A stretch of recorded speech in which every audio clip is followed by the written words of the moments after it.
Hi everyone, Kyle here. We are here in southern France driving the all-new Lexus RZ 450e.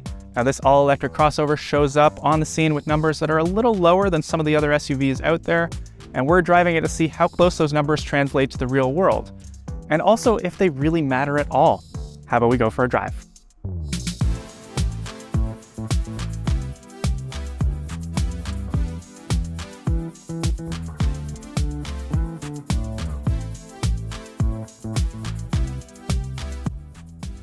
So let's start with those all-important numbers, shall we? The RZ kicks off things with a 71.4 kilowatt hour battery pack, 64 kilowatt hours of which are usable. At the front, we have an 150 kilowatt motor, and at the rear axle, there's an 80 kilowatt motor. So combined, the RZ puts out 313 horsepower, hence the 450 designation on the back, which makes this reasonably powerful in the realm of luxury EVs. There are much quicker ones, but also that's plenty useful for everyday driving.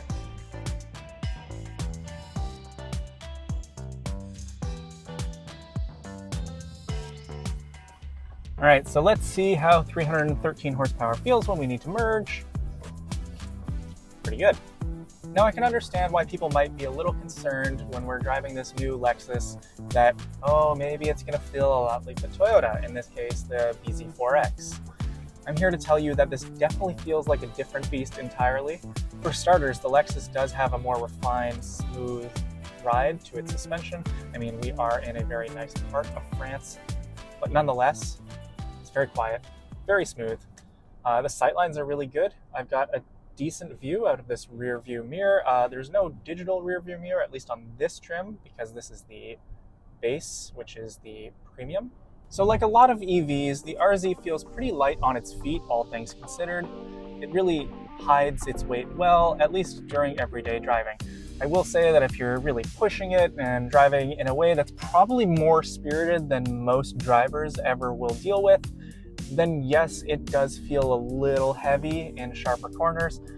But honestly, I think what's really nice about the RZ is this consistent feeling of just, it's a very clean, direct feel.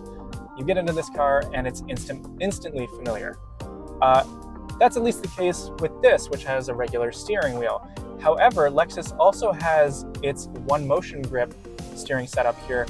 Yes, OMG, which is its yoke-style apparatus, in Lexus's own words. And while I don't have any video to show you of that with me driving, I can say that it does take a couple minutes to get used to because it does have a much reduced range of motion. But once you're on the road, it's kind of surprising how easily you get used to that yoke-style grip. In underground parking lots, for example, it's much easier to maneuver. One real great advantage with the OMG is that the cameras down here that track drivers' eyes to make sure they're paying attention to the road can be mounted in a much clearer way so that it always has the driver in view. One other kind of nice bonus that you wouldn't really immediately think of with a yoke-style setup is that it does make the cabin feel a little more spacious because you don't have that top part of the wheel. So it's really easy to see your dials, of course, but yeah, it does add to a sense of airiness. So talking about airiness, I have to say that the RZ's cabin is quite roomy and, just like most Lexus models, immaculately finished. So this tester right here is missing the electrochromatic roof, which is very cool, and at the press of a single button goes from frosted over to transparent. But even without that, it's just a really nice space to spend time in. So Lexus has these large swaths of soft touch in the door panels. It's got this minimalist dash, but luckily it hasn't gone ultra minimal and just, a few standard shapes and then a big honking touchscreen right in the center. It does have a big honking touchscreen, but this is 14 inches and it's really crisp and clean, and there still are these, magical things known as physical controls down below it. Through these winding roads, the RZ has a really planted, solid feel. There's not a ton of steering feedback, but that's to be expected in modern SUVs and crossovers, not just EVs. And there is torque distribution, variable torque distribution.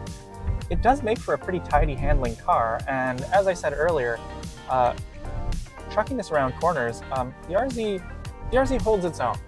It's no sports car, and you're not going to confuse it with one. But then again, that's not really what people buying cars in this class are looking for.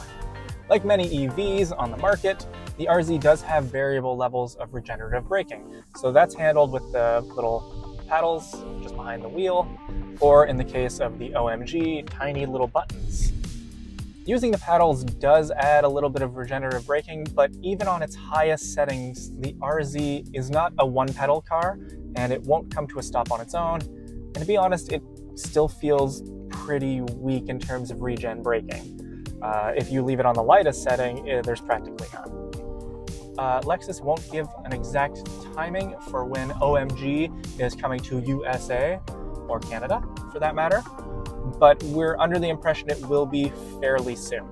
And for those people who are worried about steer-by-wire and potential for failures, Lexus engineers did confirm with us that there are multiple redundancies in place, so if power disappears, the car still does have a physical steering connection if need be. So in terms of tech, the RZ has this 14-inch touchscreen and has an 8-inch digital instrument cluster. The instrument cluster is pretty clean, easy to read. There is just one exception that we find a little odd. There is no remaining battery charge display. So it does have a typical gas gauge or charge gauge in this case, but if you want an exact percentage, well, that's just not going to happen.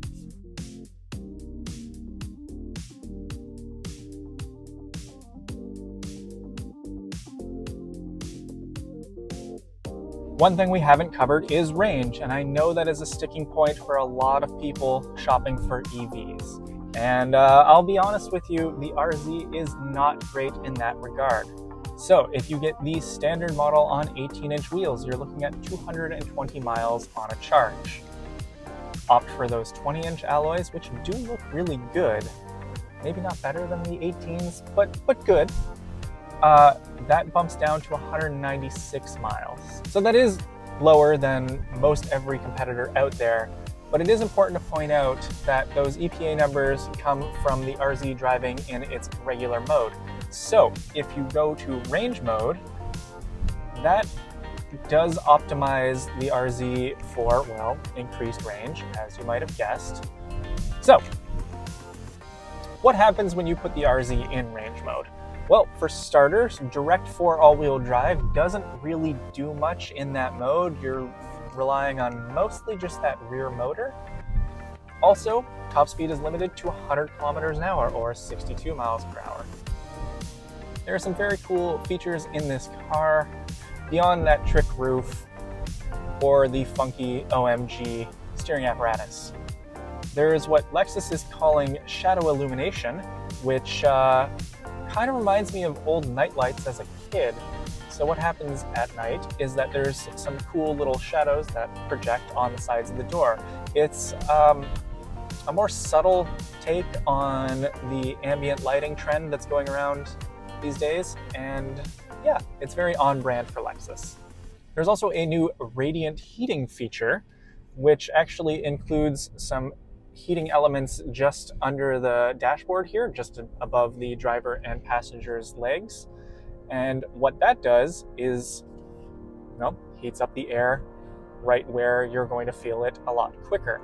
Lexus says this is much more efficient than trying to heat the entire cabin up in cold temperatures, and we will say that it is very effective. Luckily, when you touch it, there is a safety feature, which means you're not going to burn yourself.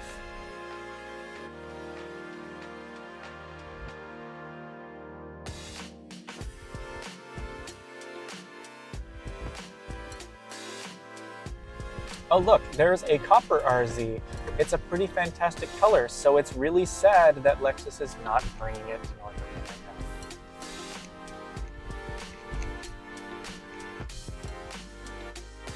So how much does Lexus's first EV cost? The entry-level model I was driving goes for $59,650 in America, including destination, so long as you like the black paint, or caviar in Lexus speak. The luxury trim is an extra $5,500, adding things like the Mark Levinson sound system, Magic Glass roof, and other goodies. Buyers in America also gain access to the new Lexus Reserve program, which provides up to 30 days of free Lexus car rentals over the first 3 years of ownership. Canada splits the EV up into 3 trims, with pricing from $67,155 to $83,155. In both countries, the pricing lines up with the likes of the Genesis GV60 and Cadillac Lyriq, both of which offer more power and range, and in the Caddy's case, more space too.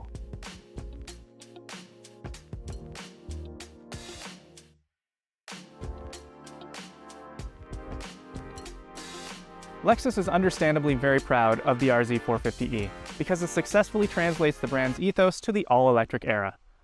Sure, it's not the quickest, nor is it the most fancy, and yeah, that range is a little bit of a concern, even though when you're driving in the real world, it's actually a pretty conservative figure. Lexus has never really been a numbers game kind of player though. In reality, this is a very stylish, techy, impeccably well put together SUV, and for people who might be getting into a luxury EV for the first time, that sounds like a win.